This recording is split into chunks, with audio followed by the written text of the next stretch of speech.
Halo adik-adik, selamat datang di channel Pak Obi. Bagaimana kabar kalian semua? Semoga dimanapun kalian berada, selalu dalam lindungan Tuhan Yang Maha Esa.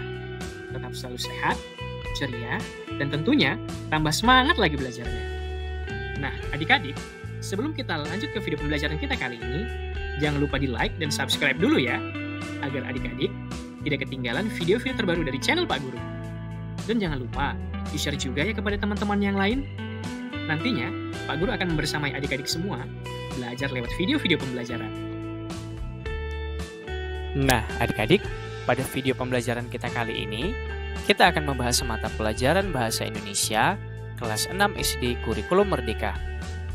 Kita masuk pada bab 2, Musisi Indonesia di Pentas Dunia, dengan tema Seni Budaya dan Diplomasi Lunak. Pada bagian 2, dengan materi Transkrip wawancara Panggung Dunia Eko Suprianto, melakukan wawancara dan menulis hasil wawancara. Ada di buku kalian pada halaman 41 sampai halaman 50. Nah, adik-adik, kita masuk ke bagian selanjutnya, yaitu membaca. Bacalah kutipan transkrip wawancara berikut berpasangan. Satu orang menjadi pewawancara, satu orang lain menjadi narasumber. Panggung Dunia Eka Suprianto. Eka Suprianto adalah seniman tari kontemporer Indonesia. Namanya dikenal ketika pada tahun 2001 berhasil menjadi penari latar diva pop dunia, Madonna, dalam tur keliling dunia. Eko berhasil mengalahkan ribuan orang yang mengikuti audisi di Amerika Serikat. Pada tahun 2018, Eko menjadi koreografer tarian pembuka Asian Games di Jakarta. Berikut adalah cuplikan wawancara Eko Suprianto dengan wartawan beritagar.id. Bagaimana awal ketertarikan Mas Eko untuk menari? Tadinya sih dipaksa bapak dan ibu untuk ikut menari bersama kakek. Setelah kakek meninggal, saya diberi les privat di tempat Pak Paijan. Kemudian dari Pak Paijan, saya beralih ke Pak Pahari di Karanglor. Beliau salah satu tokoh tari juga yang ada di Magelang. Setelah itu, ketika masuk SMEA, saya setengah berhenti menari karena malu dibilang seperti cah wedok atau anak perempuan kalau menari. Tapi di kelas 3 saya harus memilih antara bermain voli atau menari lagi. Akhirnya saya bertemu dengan tari lagi. Waktu itu saya bertemu dengan Pak Hartik, istri Pak Paijan yang mengajar di SMEA. Dari mereka, saya bertemu dengan Pak Alit Mariono, seorang tokoh tari Magelang juga. Akhirnya, saya mendapat motivasi dari Pak Alit dan guru-guru sebelumnya. Kita mendirikan sanggar tari di Magelang, namanya Sanggar Pitaloka. Sanggar ini tidak hanya melestarikan, tapi juga mengajarkan regenerasi tari-tarian tradisi kita seperti gaya Surakarta, gaya Jogja, maupun gaya-gaya Pak Bagong. Mereka yang menari adalah anak-anak SD, SMP, dan SMA. Dari situlah cikal bakal saya memutuskan untuk terus ditari. Akhirnya saya ambil kuliah di STSI Solo yang sekarang sudah menjadi ISI. Apa yang membuat Mas Eko yakin dengan pilihan berkarir sebagai penari? Saya belajar silat Bima, budaya Indonesia Mataram. Kebetulan di keluarga kami, anak-anak laki-laki diwajibkan untuk ikut silat. Tapi pada saat saya yang sama, entah kenapa kakek itu ingin cucu-cucunya juga ikut belajar menari. Walaupun yang berhasil cuma saya sekarang saja. Dari awal satu keluarga itu, lelaki semua latihan. Ya latihan menari, ya latihan silat, tapi yang menjadi penari sungguhan cuma saya, tidak ada yang lain. Saya pikir karena pada saat itu tahun 80-an dan 90-an, konotasi tari masih dianggap sesuatu yang dilakukan atau dikerjakan dan dipentaskan oleh perempuan. Saya masih merasa yakin saja kalau akhirnya tari dan silat itu saling berkaitan. Apalagi ketika saya masuk STSI, saya baru sadar ketika bertemu Pak Sardono, dan tokoh tari yang lain.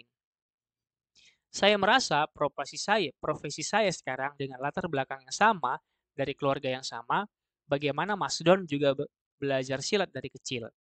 Akhirnya saya justru merasa beruntung karena dituntun dari jalan yang benar. Dari silat yang sifatnya maskulin, kemudian disinggungkan dengan sesuatu yang lebih feminin, lebih halus, dan lebih terasa. Ini sebenarnya sebagai pondasi yang membuat saya yakin kalau tari memang pilihan saya. Bisa diceritakan pengalaman menjadi penari latar di Tour Madonna? Saya rasa dari budaya yang bisa saya kenal dan tampilkan itulah yang pada akhirnya membawa saya dipilih di Tour Madonna. Memang waktu itu saya menari memperagakan tarian Bali yang saya gabung dengan silat. Kemudian tarian Minang yang saya gabungkan dengan Halmahera Barat. Selanjutnya, tarian Maluku yang saya gabungkan dengan tarian Aceh. Pada saat itu, Madonna sangat mengakui bahwa Indonesia itu luar biasa keragaman keseniannya. Audisi yang saya ikuti di Los Angeles atau LA, itu pesertanya ada 10 ribuan, yang dipilih cuma 6 dari LA. Kemudian yang lain dari New York, itu juga sekitar 6.000. Dipilih 4, kemudian digabung dari LA 6 dan dari New York 4. Ditambah untuk cadangan 2 orang. Penari yang paspornya non-Amerika cuma saya. Pengalaman itu pengalaman yang sangat berharga, sangat penting dalam karir dan hidup saya. Tapi saya harus melangkah maju. Mungkin dari situ saya justru bisa meneruskan dan membagikan pengalaman ini untuk teman-teman yang lain. Apa kesibukan Mas Eko sekarang? Saya baru mengeluarkan buku judulnya Ikat Kait Impulsif Sarira. Buku ini dari disertasi saya tentang tari kontemporer Indonesia. Di dalam kesimpulan di buku ini, saya menulis bahwa proses kreatif dari tari kontemporer Indonesia ada 3. Mengunjungi kembali, mempertanyakan kembali, dan menginterpretasi kembali tradisi kita. Saya selalu bilang bahwa saya beruntung dalam hal tari tradisional. Kita mempunyai seni kontemporer. Kalau tidak, tarian tradisional itu hanya akan ada di museum dan menjadi barang eksotis saja. Hanya akan dipuji, wah cantik, lalu selesai begitu saja. Nah, tugas seniman tari kontemporer inilah yang menciptakan gagasan baru untuk menjembatani supaya tari tradisional kita tidak hanya dianggap sebagai barang eksotis melulu setiap saat. Untuk menguji pemahamanmu, jawablah pertanyaan-pertanyaan berikut. 1. Menurut kalian, apa yang dimaksud dengan tari kontemporer? Apa perbedaannya dengan tari tradisional? Jawab, tari kontemporer adalah tari masa kini yang bentuknya bisa berbeda dari tari tradisional. Sementara tari tradisional adalah tari yang mengikuti pakem atau aturan tertentu. Pertanyaan kedua, apakah kalian setuju dengan anggapan bahwa menari hanya cocok dilakukan oleh perempuan? Tentu saja tidak setuju, ya adik-adik, karena menari bisa dilakukan oleh siapa saja, baik perempuan ataupun laki-laki, seperti halnya kegiatan kesenian lainnya. Pertanyaan ketiga, Eko Supriyanto terpilih sebagai penari latar Madonna melalui seleksi yang ketat. Ia menjadi satu-satunya orang Asia yang terpilih. Apa yang dapat kalian pelajari dari hal ini? Eko Supriyanto mendapatkan pengalaman berharga terpilih dari ribuan penari lain yang mengikuti audisi. Ini menunjukkan kemampuan tarinya dan juga bahwa Indonesia memiliki keragaman tari yang luar biasa. Pertanyaan keempat, mengapa Eko Supriyanto tidak ingin tarian tradisional kita hanya dianggap sebagai barang eksotis? Jelaskan dalam kata-kata kalian sendiri. Barang eksotis hanyalah barang yang sekedar ditonton atau diperlihatkan untuk orang asing. Eko Supriyanto ingin agar tarian tradisi diinterpretasi kembali dan memunculkan gagasan-gagasan baru dalam berbagai ungkapan dan bentuk. Nah, adik-adik, mari kita memahami beberapa kosakata baru dalam teks Panggung Dunia Eko Supriyanto. Terdapat beberapa kata yang mungkin masih jarang kalian dengar. Ada kata kontemporer, kemudian koreografer, sanggar, penari latar, motivasi, konotasi, regenerasi, cikal bakal, feminin, maskulin, dan barang eksotis. Mari kita cari arti dari kata-kata tersebut. Bisa kamu cari di dalam Kamus Besar Bahasa Indonesia. Nah, adik-adik, berikut ini sudah Bapak Guru rangkum arti dari kosakata tersebut. Ada kontemporer, kontemporer yang artinya pada waktu yang sama, semasa, sewaktu, atau pada masa kini, atau pada saat dewasa ini. Kemudian ada koreografer, yaitu orang yang ahli dalam menciptakan dan mengubah gerak tari. Kemudian sanggar. Sanggar adalah tempat untuk kegiatan seni, bisa seni tari, lukis, dan sebagainya. Kemudian penari latar. Penari latar adalah orang yang menari mendampingi penyanyi yang pentas di panggung. Motivasi artinya adalah dorongan yang timbul pada diri seseorang secara sadar atau tidak sadar untuk melakukan sesuatu tindakan dengan tujuan tertentu. Kemudian konotasi. Konotasi adalah tautan pikiran yang menimbulkan nilai rasa pada seseorang ketika berhadapan dengan sebuah kata, makna yang ditambahkan pada makna denotasi. Kemudian regenerasi adalah pengganti generasi tua kepada generasi muda, peremajaan. Kemudian feminin, yang artinya merupakan menyerupai atau seperti perempuan. Maskulin, yang artinya bersifat jantan. Pakem, artinya pedoman pokok atau tata aturan, tata cara, dan sebagainya. Eksotis, yang artinya bergaya asing, luar biasa, istimewa, bisa juga dikatakan aneh atau ganjil. Nah, adik-adik, untuk lebih memahami makna kata-kata tersebut, pasangkanlah kata di kolom kanan dengan makna kata yang sesuai di kolom kiri. Kita mulai dari nomor 1. Orang yang ahli dalam mencipta dan mengubah tari adalah, ya tentu saja adalah seorang koreografer. Kita bisa tarik panah untuk nomor 1 ini ke koreografer. Kemudian pertanyaan kedua, pada waktu yang sama atau semasa waktu atau pada masa kini atau dewasa ini? Ya, tentu saja ini arti dari kata kontemporer.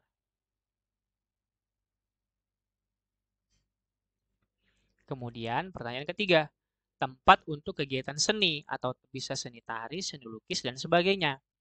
Ya, tentu saja ini adalah arti dari kata sanggar. Keempat, memiliki daya tarik khas karena belum banyak dikenal atau bisa artinya ganjil atau aneh dan bergaya asing. Ya, tentu saja ini arti dari kata barang eksotis. 5. Pembaruan, penggantian generasi tua kepada regenerasi muda atau peremajaan. Ini adalah arti dari regenerasi. Kemudian kita lanjut untuk pertanyaan ke-6. Orang yang menari mendampingi penyanyi yang pentas di panggung. Ya, tentu saja ini adalah penari latar. Kemudian ke-7, karakter yang menunjukkan sifat keperempuanan. Ya, tentu saja ini adalah arti dari kata feminin. 8, bersifat jantan. Ini adalah arti dari kata maskulin. Berarti kita pasangkan dengan G. 9, tautan pikiran yang menimbulkan nilai rasa pada seseorang ketika berhadapan dengan sebuah kata, makna yang ditambahkan pada makna denotasi. Tentu saja ini adalah arti dari kata konotasi. Kemudian dorongan yang timbul pada diri seseorang secara sadar atau tidak sadar untuk melakukan sesuatu tindakan dengan tujuan tertentu. Ini adalah arti dari kata motivasi. Nah, adik-adik, kita telah mendapatkan informasi yang inspiratif dari teks Panggung Dunia Eko Supriyanto. Informasi itu didapat secara langsung dari sang seniman. Eko Supriyanto melalui wawancara, salinan wawancara dengan Eko Supriyanto itu disebut transkrip wawancara. Bagaimana cara melakukan wawancara? Wawancara untuk menggali informasi. Wawancara adalah tanya jawab antara pewawancara dengan narasumber untuk mendapatkan data, keterangan, dan pendapat tentang suatu hal. Wawancara harus dipersiapkan sebaik mungkin untuk mendapatkan hasil yang optimal. Sebelumnya, tentukan tujuan dari wawancara tersebut. Setelah itu, pilihlah narasumber yang sesuai. Mintalah kesediaan narasumber untuk diwawancarai tentang topik tertentu.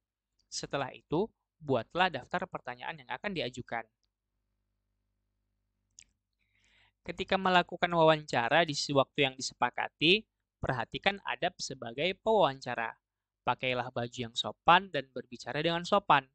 Perkenalkan diri terlebih dahulu dan ucapkan terima kasih kepada narasumber yang sudah mau diwawancara. Sampaikan pertanyaan dengan jelas. Apabila jawaban narasumber kurang jelas, sampaikan konfirmasi dengan mengatakan, apakah yang Bapak atau Ibu maksud seperti ini? Ajukan pertanyaan yang sesuai meskipun tidak ada daftar pertanyaan. Sampaikan terima kasih kepada narasumber ketika wawancara sudah selesai dan mintalah kesediaannya untuk ditanya kembali kalau ada hal-hal yang perlu dikonfirmasi. Hal yang tidak kalah penting dari praktik wawancara adalah menuliskan hasilnya. Kalau kalian mempunyai alat perekam suara, kalian bisa menuliskan transkrip wawancara lengkap. Namun, kalau tidak punya alat perekam, kalian bisa merangkum hal-hal yang penting saja dari wawancara dengan merujuk ke tujuan wawancara. Ketika melakukan wawancara, catat kata-kata kunci saja. Tidak perlu menuliskan seluruh kalimat. Lebih baik pewawancara fokus untuk mendengarkan dan memahami jawaban dari narasumber. Mari kita berdiskusi. 1. Mewawancarai orang tua atau keluarga di rumah. Setelah membaca transkrip wawancara, Panggung Dunia Eko Suprianto, dan teknik wawancara, saatnya kalian mempraktikkan wawancara untuk menggali informasi. Bayangkan, dalam beberapa bulan lagi sekolah kalian akan mendapatkan kunjungan dari siswa dan guru sekolah dasar dari sister city atau kota kembar di luar negeri. Kepala sekolah ingin agar siswa kelas 6 menjadi panitia penyambutan dan mementaskan kesenian khas yang paling dibanggakan dari daerah kalian. Kesenian ini bisa berupa nyanyian, tarian, drama, maupun permainan tradisional. Mungkin para siswa kelas 6 sudah mempunyai ide-ide sendiri, namun lebih baik kalian menggali informasi dari narasumber yang lebih mengerti tentang seni atau lebih lama menempati daerah ini. Sudut pandang baru dari narasumber akan memperkaya ide-ide kalian dan bisa jadi kalian malah akan mendapatkan kejutan, menemukan dan belajar kembali tentang kesenian tradisional yang sudah lama tidak kalian lihat. Langkah-langkah wawancara, yaitu yang pertama menemukan tokoh yang akan diwawancara. Narasumber ini bisa orang tua, kakek nenek, saudara, atau tetangga yang sekiranya mempunyai pengetahuan dan pengalaman tentang kesenian daerah. Kemudian menghubungi narasumber dan meminta kesediaan untuk diwawancarai. Kemudian menyiapkan daftar pertanyaan untuk wawancara. Contoh, 1. Menurut Bapak Ibu, apa kesenian tradisional yang khas dan paling dibanggakan dari daerah ini? Kemudian 2. Apa alasan Bapak Ibu memilih kesenian tradisional tersebut? 3. Bagaimana sejarah atau latar belakang terciptanya kesenian tersebut? 4. Apakah ada permainan tradisional khas dari daerah sini yang sekarang tidak dimainkan oleh anak-anak? Tolong ceritakan bagaimana cara memainkannya. Kalian bisa menambahkan pertanyaan lanjutan yang sesuai. Dengan melakukan kegiatan ini, kalian berlatih melakukan wawancara, kemudian berlatih menulis hasil wawancara dalam bentuk dialog atau narasi. Kalian dapat merujuk ke transkrip wawancara Panggung Dunia Eko Suprianto di halaman sebelumnya. Kemudian kita lanjutkan pada bagian menulis, yaitu memilih program pentas seni sekolah. Setiap siswa kelas 6 sudah melakukan wawancara dan mendapatkan ide-ide kesenian khas yang akan ditampilkan untuk menyambut tamu dari luar negeri. Buatlah kelompok berisi 4-5 orang. Diskusikan ide-ide kalian dengan tema sekelompok. Pilih 3 jenis kesenian terbaik dari 4 kategori, musik, tari, dan drama, permainan tradisional, yang akan ditampilkan di pentas seni. Dalam pengambilan keputusan, kalian harus mempertimbangkan hal-hal berikut. 1. Pilih 3 kesenian yang paling unik dan paling menarik untuk tamu dari luar Indonesia. Kemudian, pilih 3 kesenian yang memungkinkan untuk ditampilkan dari segi pelaksanaan atau jumlah penampil dan waktu latihan. 3. Pilih 3 kesenian yang memungkinkan untuk ditampilkan dari segi biaya atau pembuatan kostum, properti, ketersediaan alat musik, dan lain-lain. Kemudian, tuliskan hasil diskusi kelompok kalian dalam catatan sederhana. Apa saja 3 kesenian yang akan ditampilkan beserta dengan alasan memilihnya.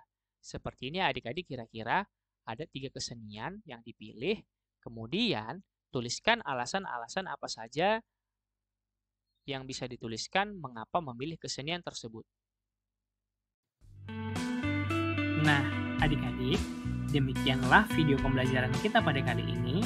Semoga video ini dapat bermanfaat untuk adik-adik dalam memahami materi kali ini. Dan jangan lupa untuk like, subscribe, dan share kepada teman-temannya yang lain. Thanks for watching, see you next time, dan sampai jumpa kembali.